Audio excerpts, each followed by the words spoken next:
Nestle in food and beverage industry is a solid example of greenwashing in real life. Nestle, along with Coca-Cola and Pepsi, were named the world's top plastic polluters for the third year in a row. In 2010, Nestle acknowledged the ugly reality of plant oil production and promised that it will create 100% deforestation-free supply chains within 10 years. That time has now arrived, but Nestle still hasn't achieved what it has promised before. In 2019, Nestle recorded more than 1,000 cases of deforestation per day. Environmental organizations also accuse Nestle's plant oil suppliers of land conflicts, exploitation, and use of child labor. Nestle consumes large amounts of plant oil and has therefore been under heavy criticism for many years. The group used 455,000 tons of plant oil in 2019 alone. According to Nestle, 70% of its plant oil comes from verified deforestation-free cultivation since March of 2020. 30% of its plant oil is from sources that are not traceable or not free from deforestation. So what exactly is greenwashing and how is it carried out? Well, there's no absolute definition of what greenwashing is, but the central idea is that it is a set of misinformation presented by a company regarding its environmental policy. It claims to be very environmentally friendly, but in fact, its actual contribution to the environment is not substantial, or it is even doing harm instead. One of the most common practices of greenwashing used by companies is to divert public attention from questionable practices with a single environmentally friendly project.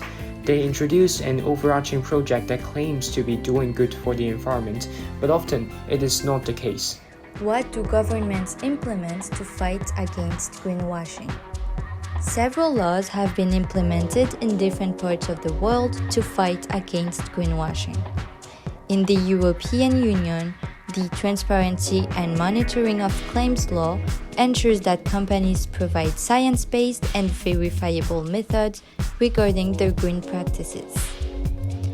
In the United States, the Federal Trade Commission's Green Guides provide specific guidance on how companies can make truthful and non-deceptive environmental claims.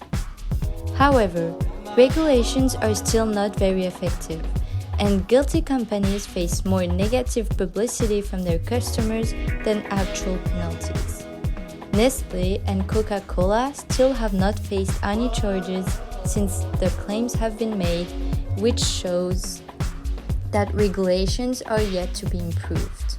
Spotting greenwashing requires vigilance and critical thinking. Look out for buzzwords like eco-friendly without certification. Pay attention to missing details, such as companies highlighting positive aspects while ignoring negative impacts. Be cautious of small, showy acts that have minimal overall impact. Research independent certifications to validate sustainability claims. As cautious consumers, we have the power to make informed choices and support companies that are truly committed to sustainability. By staying vigilant and considering these key factors, we can separate genuine efforts from greenwashing and contribute to a more sustainable future.